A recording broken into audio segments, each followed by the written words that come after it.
Andy Lou. Welcome to Light Years. I am pissed off. This, by the way, this is the worst way, Samuel, to spend your 40th birthday. The big 4-0? Stop. Oh, my goodness. Happy birthday, brother. How many years in a row have you said I'm 40 while I'm not 40? Like 9 now? It's got to be a decade of the same joke. It never gets old for me. I mean, by proxy of how calendars work, we are closer, but we are not. Yeah, we're getting there. We are not getting there. I've decided to pour myself a beer because this performance was disgusting, and it is my birthday, and I deserve it. But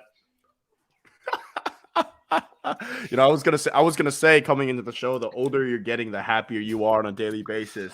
But that's not true. That's not true anymore at all. No, that is not true at all. Nope. Happiness is not a thing that is happening right now. I'm trying to figure out, and I appreciate everyone of the mentions saying happy birthday, but I'm mad. They had to have this game. They should have had this game. And it's the same crap that we've seen all season. I feel like I'm reliving 2020, 21 with losses that don't make any sense. That's how I feel right now. I have a take that I think at this point, the Warriors are a self-fulfilling prophecy. I think that they know. Are we getting meta? Yeah. When they know that when the bench comes in, they're going to be bad. And you just can't flip a switch and say, boom, we're going to play like we did when we're up by 15. Boom, we're going to play great defense like we did when we start the game. You just can't shift momentum like that and just cheat basketball is what I feel about this game. Because the Warriors, when you watch a large majority of this game, they are a 55-win team, right? I mean, you can just watch 3 quarters. They're a 55-win team. The core dudes are very much a title contender. Whether they win or not, like they feel like they can compete with anyone and win in any matchup. Easily. And the problem is, I always believe that momentum is real. And right now, you can see this team lose the momentum. Yeah, I'm really getting into the X's and O's today. People always give me shit for that. It's just, dude, like you watch Steph. Look at Steph. Look at Draymond. And you look at these guys and you know that, okay, well, if we don't go up by 15 here, or if we only go up by 4, we're going to lose the lead. They get brought back in with 8 minutes left, down 6 or 7, and they're immediately going uphill against a young basketball team that's on fire, right? And now part of it's their fault. They're fouling nonstop. But part of it's like you just can't keep playing basketball like this to appease just shitty basketball players around you. It just makes life so much harder. Yeah, I'm gonna pause. So you're hitting at my point, which is we're gonna get some pushback on the idea that it's all on James Wiseman. It's not all on James Wiseman. Everyone on the bench sucks. Yeah, you are 100% correct in diagnosing it as like the minute starters come off the floor, it feels like they all know it's going to happen. They're praying it's only a -2 instead of a -8. You can see it in Steph's body language. You can see it in Draymond's body language. Like it's not hard to see, but like to me, it still all comes back to number 33 being gifted minutes because he was drafted number 2 overall 2 years ago. You may agree with me, you may disagree with me, but the way I see it is at this point, he shouldn't be playing. And when he goes in there, I see JaMychal Green over-helping because he's like concerned about him. I see Ty Jerome. I see Moses Moody trying to overhelp. And it leads to the situation where everything snowballs. It's a hard game. You can't just be doing, you can't win the game while also trying to overcorrect for your teammates in that way. And I feel like a big part of the Warriors' success last year was being egalitarian, and they didn't gift young players minutes. Kuminga, when he played well, he got minutes. When he didn't play well, he sat on the bench. When Moses Moody played well, he got on the rotation. When he didn't play well, he sat on the bench.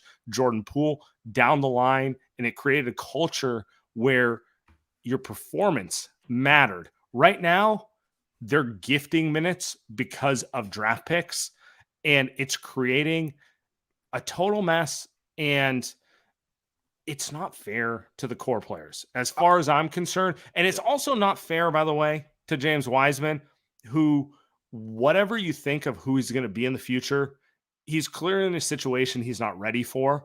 And he just gets thrown out there. And Steve Kerr I have zero complaints about the way Steve Kerr is handling it. Like, honestly, most coaches would not have the patience and kind of like just the emotional intelligence to try to hold the way through it. But you could see with the way he like literally pulled him out of the lineup in the second half. He's like, we're going to lose this game.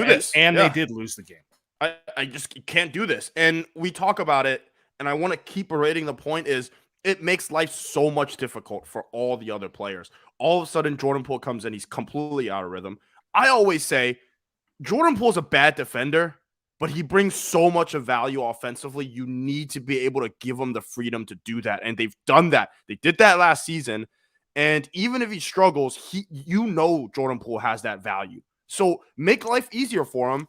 Steph can play with James Wiseman because Steph is Steph. He can play with me. It doesn't matter. But Jordan Poole is 22 years old. He needs to be able to have an environment where he can get to the cup, put defenders around him, put wings around him, make it easy for him. I think you also missed one point that you mentioned on Twitter today is it's unfair to Jonathan Kuminga, who is not playing right now. And if you were to ask me if Jonathan Kuminga is as bad as in the 10 minutes of what Wiseman has been, I'd be like, we saw what Kuminga did last season. He was never bad, Sam. He was never close to this bad. Honestly, he was good. Right? You could argue he was actually good in the minutes he played last season. He showed plenty of flashes playing the way that the Warriors are trying to play. And I guess my thing is whenever you're trying to shift the way you play basketball, like the Warriors are 3 separate times a game, you lose. You got to like, it's like an identity crisis. It feels like the Warriors 130 points tonight by the 130 points by the Orlando Magic. That's a perfect way to put it. It does feel like an identity crisis.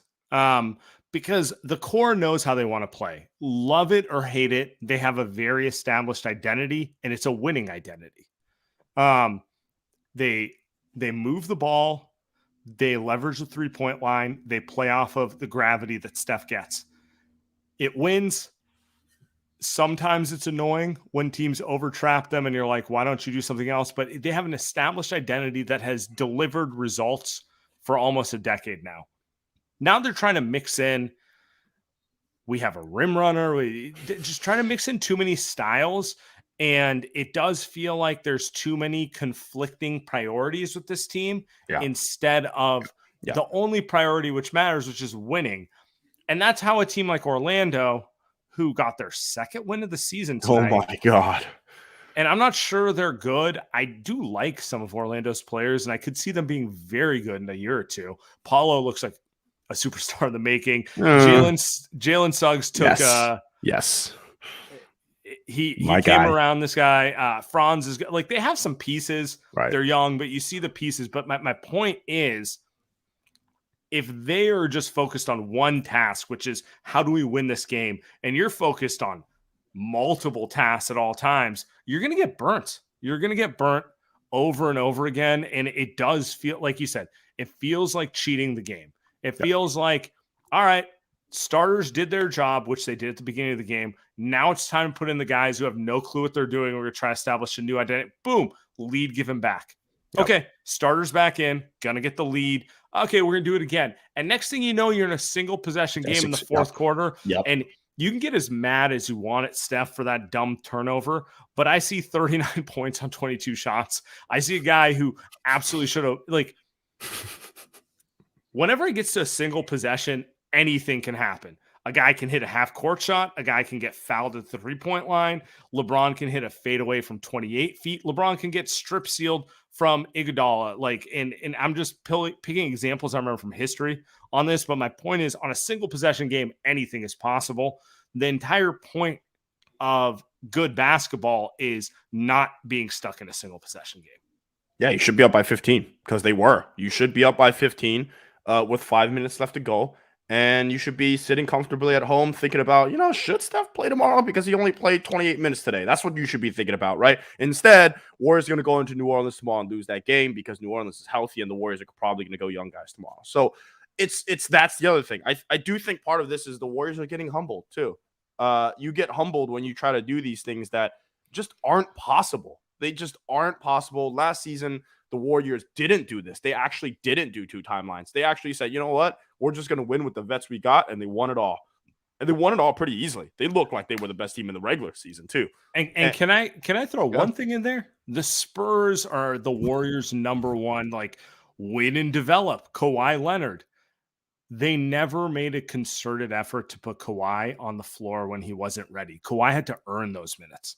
They treated Kawhi the way the Warriors treat Moses Moody. Kawhi just met the challenge and then came up on top. They didn't throw Kawhi out there when he sucked, giving him minutes because they drafted him at a certain status. And that is my problem with the 2 timeline. It's absolutely possible to develop players while winning, but you cannot gift them minutes. They have to earn it. Yeah. It's not easy. You see Jaylen Brown. Jaylen Brown had to earn minutes on a good Celtics team for a while. Yeah. And that's... Kuminga has to earn minutes. Yeah. For what? This team is so freaking bad. They just gave 130 points. They don't have depth. It's not like they have like 8 players where you're like, well, I get it. Where's he going to get minutes? We're talking about Wiseman, but JaMychal Green was awful tonight.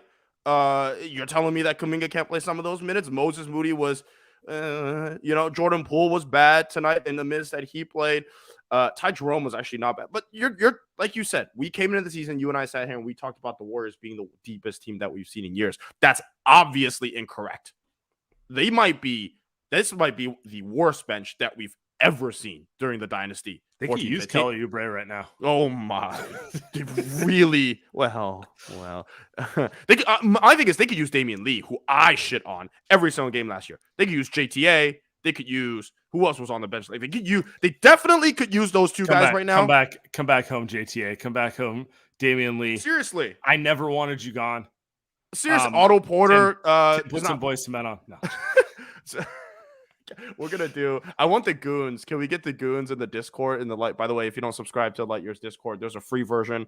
There's also a Patreon version that you can pay for the hardcore goons. But they should do a video tribute to D Lee and get him back on the team. We need him.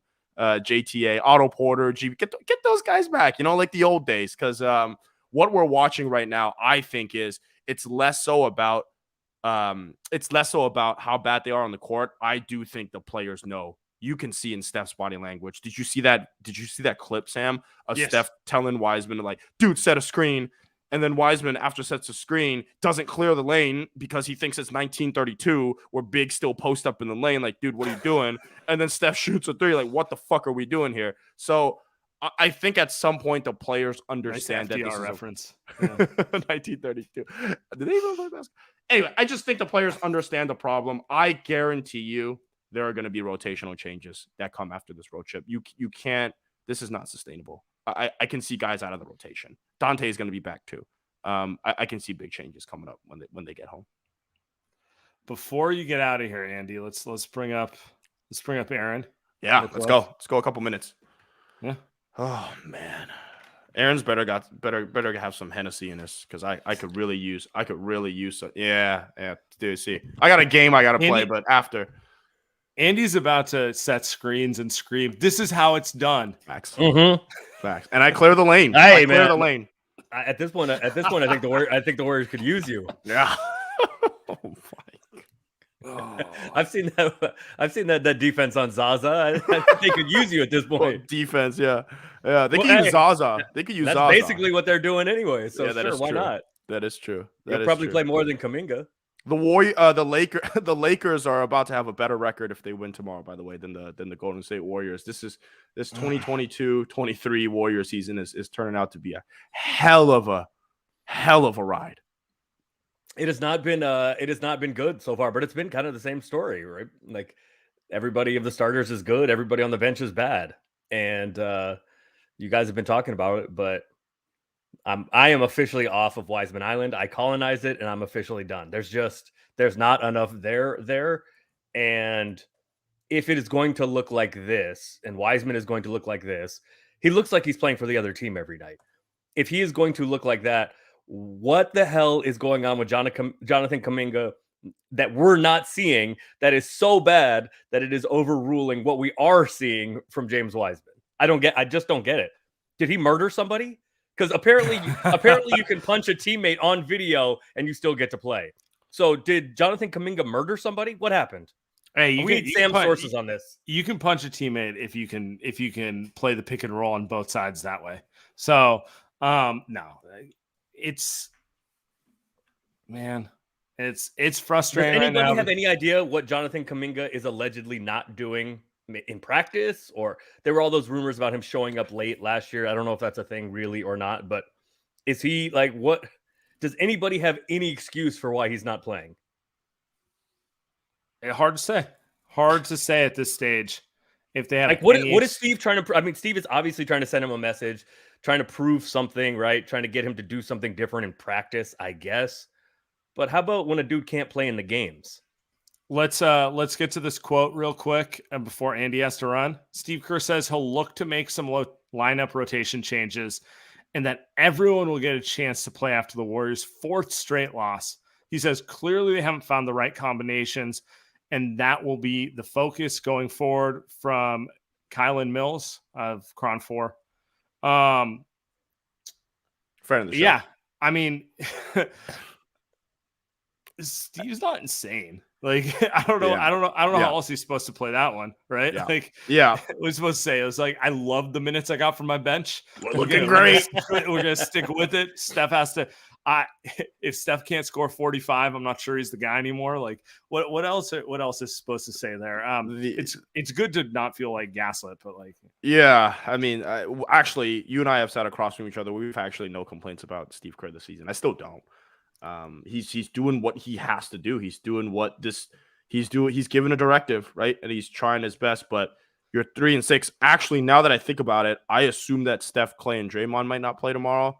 I think they actually will. At this point, they have to. You can't just give up a fifth loss, right? And that's the problem, is that you play for two timelines and all of a sudden you're stretching your guys. Steph played 38 minutes tonight, and you're going to tell me in order for them to win tomorrow that he only has to play. He's going to play another 38 tomorrow if you want to beat the Pelicans. The Pelicans that get Brandon Ingram back, by the way, their best player. So now you got to go play another game against a team that's 10 times better than the Magic on the road, on a second end of a back-to-back. You tell me, right? Like, that's this is the failing of the two timelines, because not only are you not developing anybody, but you are also materially impacting your chance to win a title this year. The West is like, the top of the West has been a little weird other than Phoenix, but the West in general is just too good to give these games away. These are the ones. Charlotte is terrible. You're going to need to win Detroit in the high is terrible. You're going to need to win in the high 40s to 50. You need about 50 to avoid the play-in. So, yes. Exactly. And because of how good the West is, look, I don't think the Warriors, with the starters, proved last year that home court isn't as crucial as it might be for other teams. However, did they? They only didn't have home court in one series against Memphis. Well, they can win on the road. They've won they've won a game on the road in every playoff series, right? Since Steve Kerr has been there. And look, they were the 3 seed. So they're right there is proof of concept. You can win without home court. However, I think this year, I don't know that home court matters so much, but A, staying out of the play-in, and B, an easier path through the playoffs definitely does matter. The Warriors like this are going to fuck around and find themselves in the play-in. You don't have the option, because they've given these games away. You don't have the option of resting Steph tomorrow. We have an announcement. Oh, which is Light Years has a new sponsor. And we have some exciting news about that in coming weeks, but this is a little teaser for the sponsor. This is officially the Pacific Catch post-game show. I like that. I see the logo up there. I like that. Pacific Catch, sustainable seafood, West Coast style. Honestly, my favorite takeout spot in the Bay. You got locations in all Bay Area counties. You're in the city. You're out in Contra Costa, with the Danville dads getting hyped on David Lee highlights. You're on the peninsula. You're up in Marin. There is a Pacific Catch location. Menu, phenomenal. Food, consistent. Honestly, don't feel like eating after that loss, but in an hour when I'm hungry, right, probably going to order in some Pacific Catch. In fact, I might do it now because I'll probably be hungry. So when I come in, I'm coming in for Thanksgiving, coming home for the big game. Obviously Cal Stanford, and then the day after Thanksgiving, Cal UCLA. So during that week, I'm there. I'm gonna make you take me to Pacific Catch. We gotta go get. We're doing it. There's multiple locations in the city. I got you. All right. All right. Let's get back to the show. Let's talk Jonathan Kuminga real quick before we get to the Goons. Because someone asked me, like, oh man, they made a mistake not taking Franz Wagner. And they might have. Franz is good. I like Franz. In the draft. He's lived up to it. A 19-point performance tonight, 3 rebounds, 2 assists. Generally a good player. I don't think he played the best all-around game, but a good player. But I'm not willing to go there because I don't know what Jonathan Kuminga is at this point, and that is the point. I thought he had a very productive rookie year. He was in and out of the lineup, but there were times where you're just like, that potential is tantalizing. Yeah, even played well sometimes against Denver in the playoffs. Yeah, he had some moments in the playoffs. Also Dallas. Not so much against Memphis and Boston, but like not going to hold it against a teenager for not playing against the 2 best teams the Warriors played against the playoffs. The point is he was very I thought he was ahead of the timeline last year, and this year he's on the rotation. And when you see games go the way it's going right now, it makes you wonder, not only why is he not playing, but like, why is he not getting shot? Yeah, I don't know.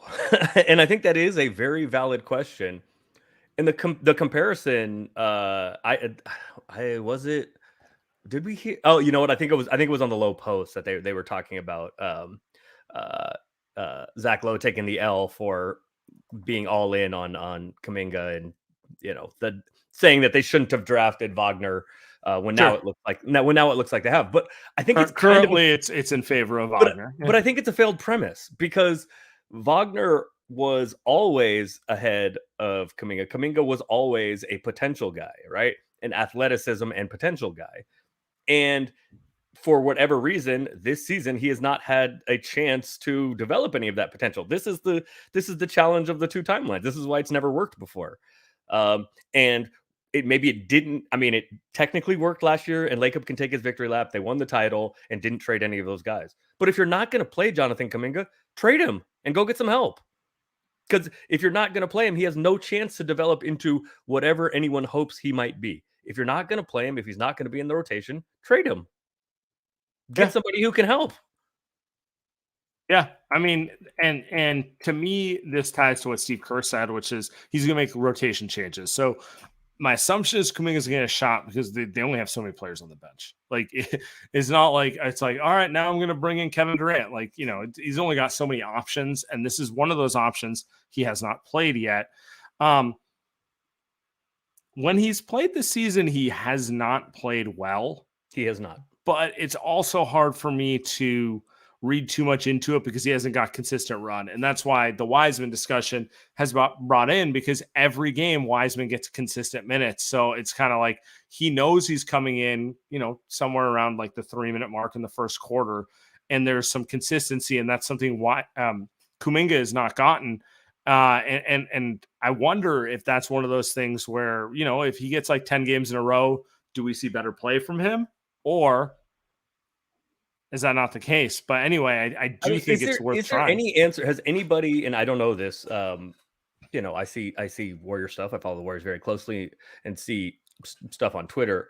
But I do not follow all of the post-game press conferences that closely. Do you know, have any of the local guys There's an interesting relationship there. But no, the question's been asked, and Steve is very polite about it and very, but is it asked why isn't Kuminga playing, or is it asked why is Wiseman playing and Kuminga isn't playing? That's more interesting, and I'm not sure that's been asked, to be honest with you. Because the comparison part is necessary. I get it. If we're just going full on, hey, like we're gonna go through the ups and downs and develop guys, fine. If they both suck, fine, play them. If that's what your objective is, and if that's what ownership wants, fine. But the stark contrast between one of them sucking on the court, very obviously in real NBA games, and still getting minutes, and another one who has similar pedigree, maybe not. Obviously, he was picked 5 picks later in a different draft. Like, why is Wiseman playing and Kuminga isn't? Unless something, and look, maybe it's not something that Steve wants to reveal publicly, and I understand it. Maybe it would be damaging to Kuminga if he said why. But I mean, Stephen A. Smith put that out there, and whatever you think of Stephen A. Smith, I don't think he's making up Kuminga rumors in July. Like, someone told him that. No, I don't know if it's right, but he's been whether it's reputable is a different thing. But Stephen A. Smith isn't like, what's getting me ratings on July 23rd? Jonathan Kuminga rumors. But unfortunately for Steve, and it may not be his decision. I don't know, but this is a question because he's the head coach and therefore theoretically in charge of lineup decisions. This is one he has to answer. Why is James Wiseman playing and Kuminga is not? That there is an imbalance there. Someone says, and look, if Kuminga knows the reason and it's been communicated with him and he has not lived up to whatever he needs to live up to earn the trust back or the minutes, okay. But at this point, because of how bad James has been, it's on Steve to at least admit that. I'll say this. I've appreciated the way Steve's communicated it publicly. He's definitely trying to protect both guys to the best of his ability, which is his job as a coach. And I do think the protection speaks to the fact that he thinks both guys, I don't want to say are mentally fragile, but, he's not ready to throw him to the wolves. He's trying to, put on other players, which ties into this quote, which just came out of the post-game press conference. It feels a bit like a championship hangover. I don't know that I would put the Warriors' losses on the core guys who won a championship. Not this one or any of the other ones, but that's been a consistent theme from Steve over the last few games. And to me, it feels like he's trying to push pressure off of the young guys and the new guys who probably are feeling it. They're probably feeling it. They're like, we walked into the defending champions. I have to live up to that championship pedigree, and I'm not ready to. I get it feels like a lie to me. I mean, I'm not saying it's a bad idea, but it just feels like a lie to me. But do you agree with my logic? Like, why? Yeah. I mean, yeah. If they had come out sluggishly in game 1, you get your rings and all of that, fine. I get it. The first few games, but we're getting into the season here, and once the losses start piling up against Orlando and Charlotte, Miami's not any good, right? Like, this is at some point. We don't blame a championship hangover because you have the guys to go, oh, wait. And from the beginning of the season, it's been the same story. The starters are the destroyer of worlds. I even thought at the beginning of the year that it was bench combinations that weren't working. It wasn't just the bench. Now it feels like everybody on the bench just can't plplay. So, no, I don't. Except for Ty Jerome, who's a star. Yeah. Ty Jerome, 14 minutes of Ty Jerome. Who was probably the only, well, he was +3 today, and plus minus in individual games. I can't blame Steve for playing him. He's playing well, but yeah. No, but if you need Ty Jerome, what is that like? What is that telling you? Just because Dante DiVincenzo is out, like everybody else is around. So, I do think this is interesting. And this is a question for you. Do you think? I think ultimately that Clay shot not going in tonight is probably a good thing, because the issues are still the issues, even if they win this game. No, right? I agree. And maybe that gives you some avenue to be like, well, we won. That's an interesting way to put it, because we have back-to-back games where Clay had 50-50 shots to win the game, and it's Clay. If the sample's big enough, he's going to hit at least 50% of them because he's that good a shooter. And He did have his best game of the season, but you're right. If Clay hits the one against Miami and the one against Orlando, they're 5-4. And we're like, okay, well, they're clearly like sleepwalking through the early part of the season. Him missing those two, they're 3-6, and we're a little worried. I can see your logic there because I do agree with you. Those shots would have been, kind of covering up the bigger issue, right. And maybe they drag out a lot longer. So you could make the point that like going down 3-6 could help this team in the long term. We're going to have to wait and see. I have one quote I want to play for you from Steve Kerr, actually via friend of the show, Anthony Slater. So let's play this real quick. And then after this, we'll get to the games. It's clearly frustrated with this play that culminated tonight. He gets the technical. Where are you at with him right now? And how do you guys try to kind of... We're looking at James and JK and Moses in a big picture way. So you don't get these guys who basically play 3 college games in James's case, or 12 G League games in JK's case. It doesn't happen overnight. So the development plan is something that we're looking at comprehensively every. Yeah, I mean, it ties back to the thing. Steve's a good coach. He's trying to take pressure off his guys. It's an unenviable situation. He clearly doesn't believe in them as impact players right now. He thinks this is he's got to develop them, and he's trying to get people like me off Wiseman's ass. Let's be real. Let's be real about it. He's trying to get people like me to calm down a little bit and be like, this is what it looks like. So then play Kuminga too. Yeah, I mean, and if Kuminga sucks, then it's about both of them and not just about James. That's totally fair, but I can't. I think Steve's handling this as well as anyone could because usually when you win a title and you have a proof of concept, you're not asked to cut your bench for a bunch of young guys and try to figure out how to fly.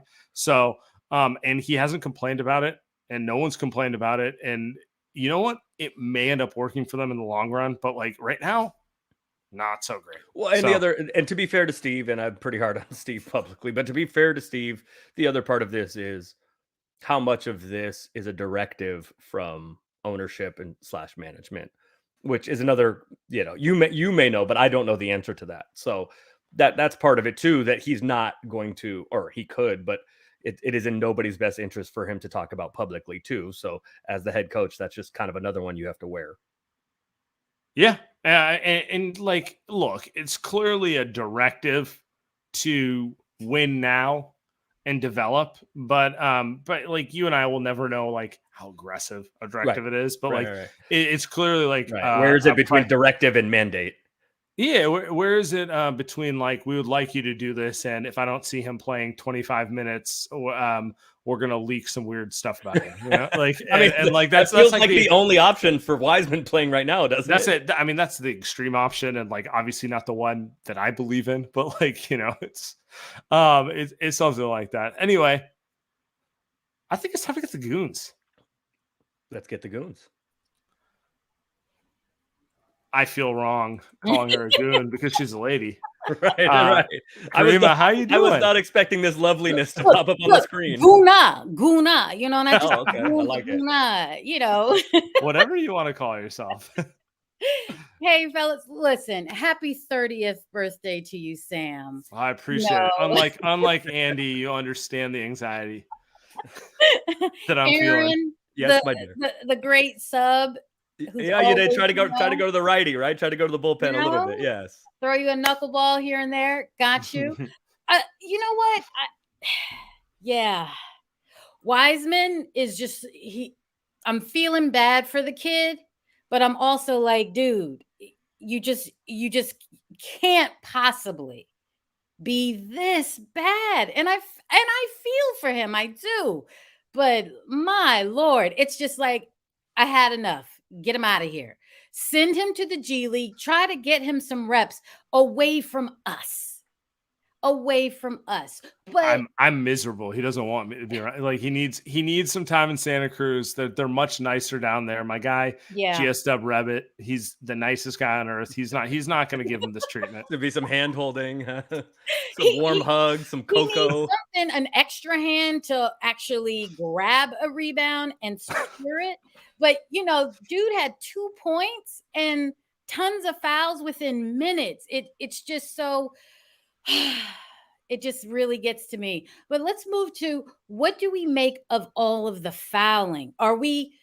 Is that really on us more so, or the officiating? Because 46 fouls just in tonight's game. Do you mean in general, or shout out Merritt Kogut, the legend, the Draymond true believer? Yeah. But just overall, but also just, 46. What, we had like 30 something the last game. Like this is something, and I'm feeling like it's a little bit of us, it's a little bit of officiating, and what's going on with Jordan, and that's all. Kramer, appreciate you as always. I think it's a little bit of everything, as it always is. Yes, is the answer to that. I do think it's a little bit of everything. I think there's a lot here. Let's start with, and there are good questions and points that she brought up. Let's start with James and the G League. I don't think it helps, and the reason why is because the G League is not a place for big men. Right. So it's not. It's the not comparison minor is league, it's not minor league baseball where it's just like, oh, he can't hit 98. Let's let him hit against 92 or something like that. When Poole went down, and I saw people on Twitter, how talking about how well, making the comparison with how well it worked for Jordan Poole, who's also been hot garbage this year. That went down to the G League and how successful it was, and he came back and he was a different dude. That's because he had the ball in his hands literally as much as he wanted. And that's not the case in the G League, because you have guys like Jordan Poole down there that are handling the ball and are trying to do what they can do. Plus, Wiseman, as you have noted, I think the most frustrating thing for you is his aversion to physicality and contact. Sure. You're not getting that in the G League. You're not getting the guys that can physically match up. Look, nobody can really physically match up with him, but those guys aren't in the G League. Down there. Yeah, R.I.P. So let's talk about the fouling part of it. I think it is mostly the Warriors. I don't think it's a ref thing. And some of this is, so usually the more aggressive teams get a more favorable whistle. That's just how it works. And the Warriors are not a if you put more pressure team. Going downhill. Yeah. Correct. They're a quote unquote jump shooting team. This year, so the secret sauce to the Warriors was always, because of the gravity of Steph and Clay, they used to get all kinds of stuff at the rim. They would get so many looks at the rim because everybody was terrified that they were going to get killed by Steph and Clay, and all the confusion that Steph causes off the ball, all of that. And this year, they are simply not getting to the rim. I believe they're last in the league in attempts at the rim, and they're not finishing well when they get there. So that speaks to a lack of pressure that the Warriors are putting on the rim, and frankly, a lack of physicality and athleticism and aggressiveness that also leads to them getting fewer fouls called for them. On the stuff defensively, it's just bad defense. It is just lazy, bad defense that they are playing with their hands, getting out of position. Yeah. All right. To my guy, Paratosh. Hey, guys. Can you hear me? We can hear you. What's going on, bro? Okay, awesome. Yeah. Just watched the game, depressed as usual. But I think I had kind of 2 points to make. First one regarding the bench, obviously regarding Wiseman as well. I really think that if you separate Wiseman from the rest of the bench, they look much better than they're currently looking. Like if you watch Jermichael Green when he plays with the starters, he's rebounding stuff, he's making weak side blocks, he's flashing to the middle in the zone. So he knows how to play. It's clear he knows how to play, and he's athletic enough that he can make an impact. But same with Poole. Poole has started slowly, but even that has something to do with the fact that Wiseman is clogging up the paint, and he doesn't have those lanes to drive and finish like he used to. So I do think that I don't want to dunk on the guy. I feel bad for him, but I really do think that if you separate Wiseman from the rest of the bench doesn't look as bad as it's currently looking. Like it's not like we just losing GP2 and Otto Porter cannot lead to, I mean, Damian Lee and JT as well. But we saw what they did when they were here. So it's not like we have lost a lot of production from the bench. It's just that it's just not clicking with Wiseman. So, and in relation to that, my second point was that Wiseman, Steve Kerr's quote really made me think that Wiseman really hasn't played anything more than 3 college games and a bunch of G League games, and he's being asked to deputize behind Looney as the second string center for the NBA champions. So in a system as complicated as the Warriors run, like both on the offense and the defensive end. So it's not fair to him because it's not really easy to be a center in the league anyway, and to be a center in the Warriors system is even more difficult.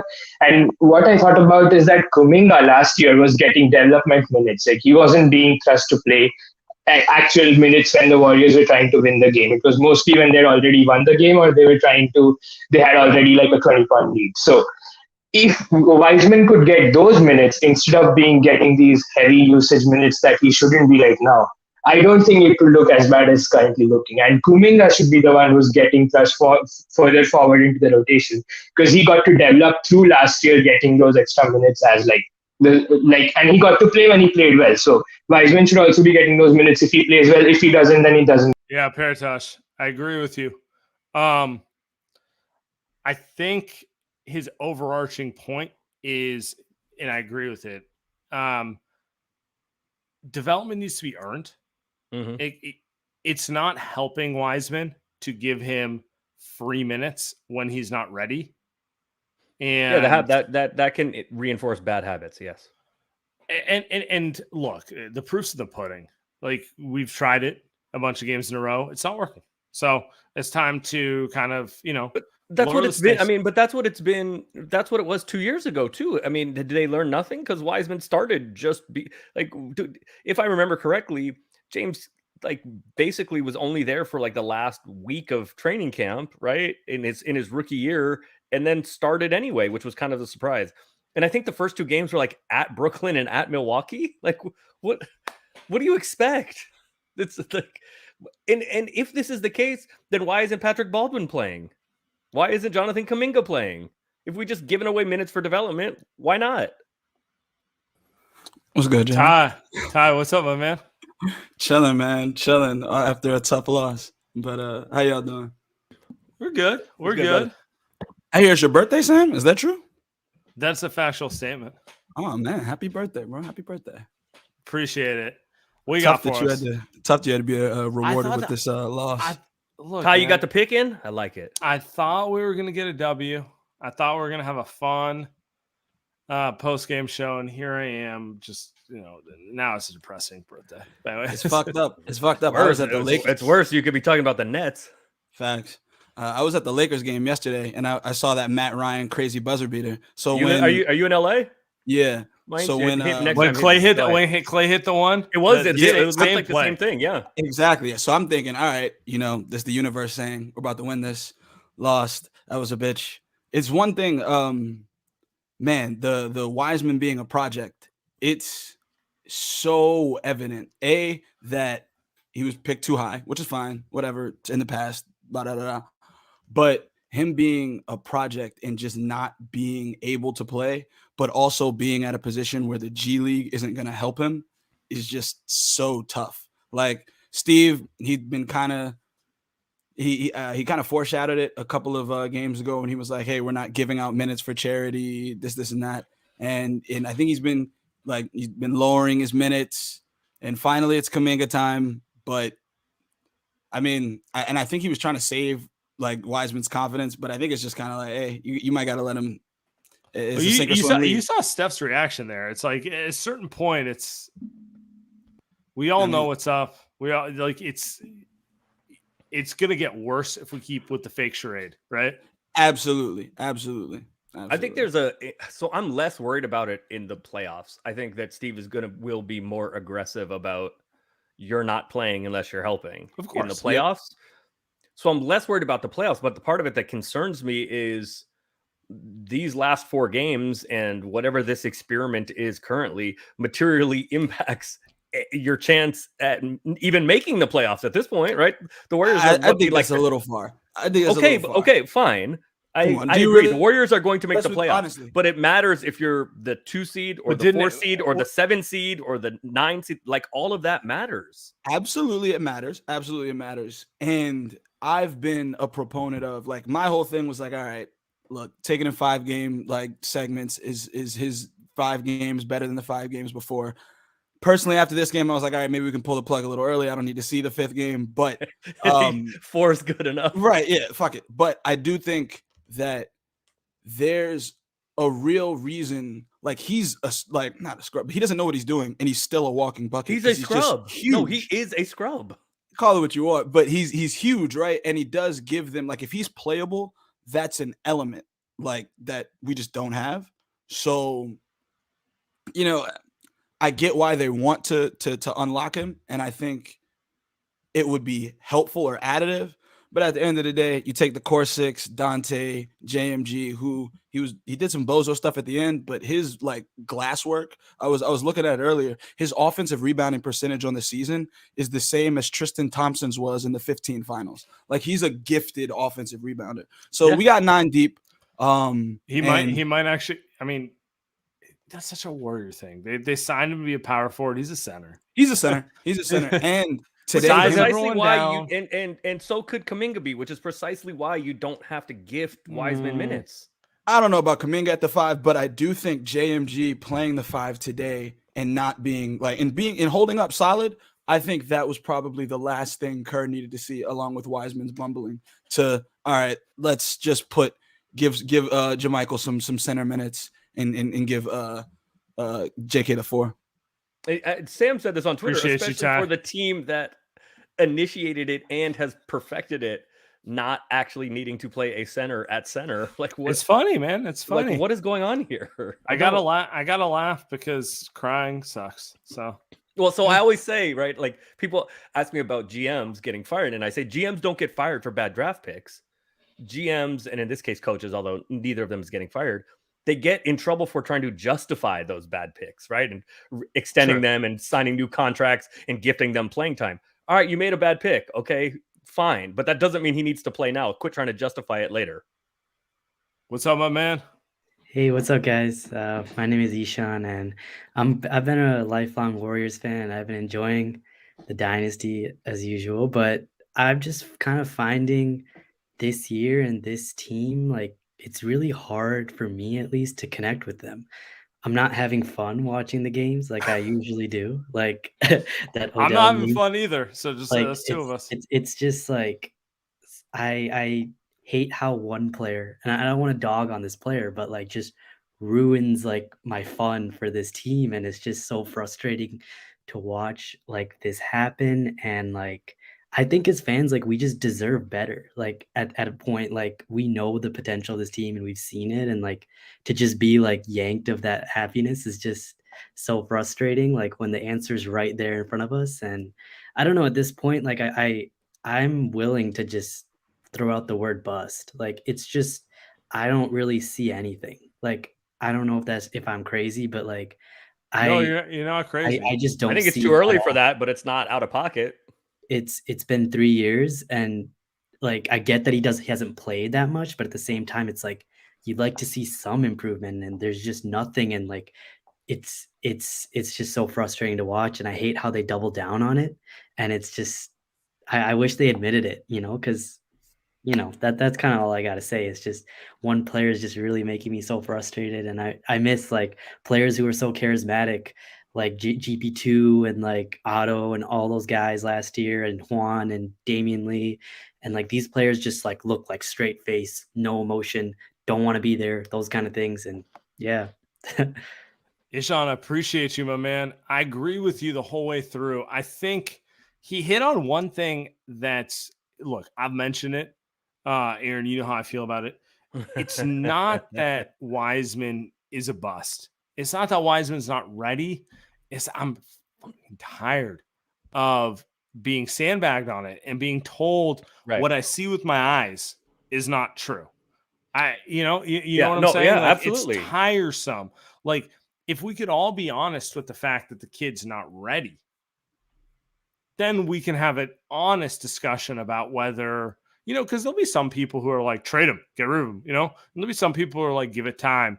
And that's fine. That's totally fine. You know, those are different perspectives. That's different patience. That's different ideas on how the whole thing ends. But don't tell me what I'm seeing is false. Don't tell me the sky is green, man. Don't tell me the sky is green.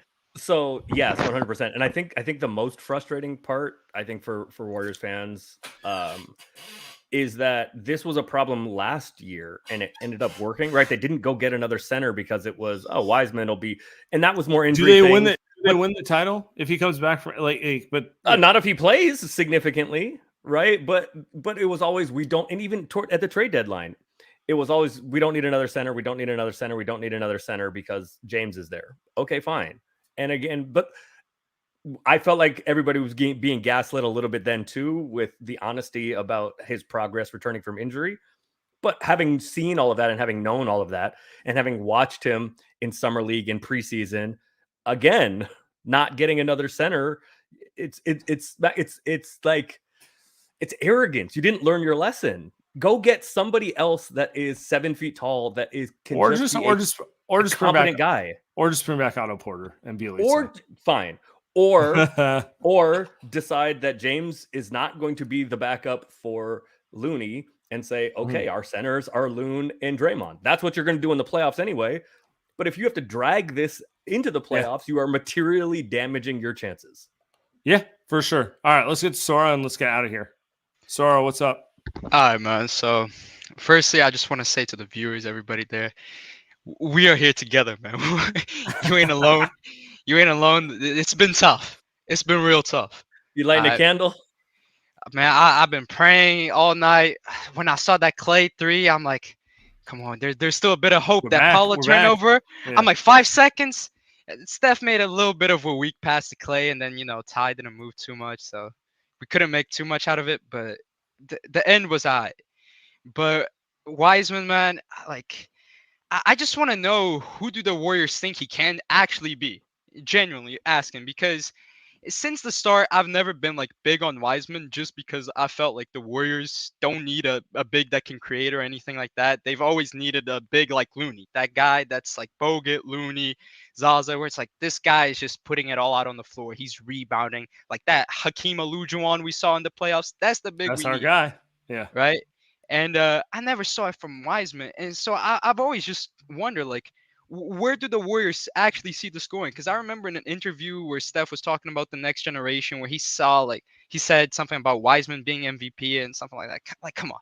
Genuinely speaking, what are the chances Wiseman becomes an MVP, right? In the 1950s NBA or in 2025? 2030, 25, I think 27-year-old Wiseman, I don't see it being an MVP level player. I don't even know if he can be an all-star level player. Right, I think he can still be a good player, but then how long would that take, right? So I just wonder, what do the Warriors actually think they can get out of Wiseman? Sora, I appreciate you, my man. Here's what I'm gonna say, because we can theorize on this one all we want. I think they took him number 2 overall, and they're trying to see what they can get out of him. I don't think anyone inside of Warriors headquarters, at Chase, thinks he's Joel Embiid. I think they want to believe he can be a player in the rotation and then make options, because, a busted pick sucks. It does. Yeah. And good organizations don't just give up on players because they play a couple bad games. And I don't think they should give up on him. I just think they need to reframe the way that they are utilizing him and playing him is really what it comes down to. So I think the problem, if you squint, you can see a lot to like. Offensively, you can see a lot to like. Defensively, you can't see anything to like. He's a top 1% athlete. Like, you do not and find he's that guys, size, and you do not find guys that size who move like that. Like, and you don't fall with those kind of skills, right? With touch, yeah. He does have touch around the rim. He made some threes his rookie year. There's some clips of him handling the ball a little bit. So if you squint, you can see like a lot of that you can like, but the feel is so bad that I don't know that he has any chance to take advantage of all of that stuff, that if you squint, you can see it. He's also in his own head about, he fouled so much as a rookie that he's being told, just go straight up, use your size, your length, just go straight up. Now he barely challenges anything. He's so afraid of fouling. He drops way too deep in coverage, basically goes and stands under the basket. And NBA players are just too good for that. They'll make that stuff all the time. But I think the bigger issue, and he mentioned, Sora mentioned Bogut. I think, and Bogut has said this basically from the beginning about how difficult it is to be friend of the show, a center in the Warrior system, because all that shit you've done your whole life, when you play center for the Warriors, they don't want any of that. They don't need it.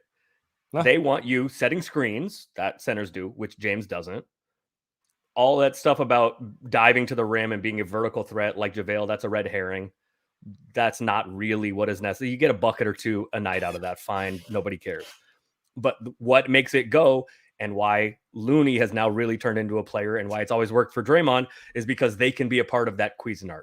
All the read and react stuff, the slipping the screens, the passing, the getting Steph, taking it, the give and go with Steph where he resets himself. That's what the Warriors centers have to do, and that requires IQ and feel. And James just doesn't have any of it. I mean, the starters scored 103 points tonight. Yeah, he's just not like whatever he could be if you use all those tools. And I think the Warriors development staff is fine. He just can't be that with the Warriors, because the asks of what a Warrior center does are not in line with what he's good at.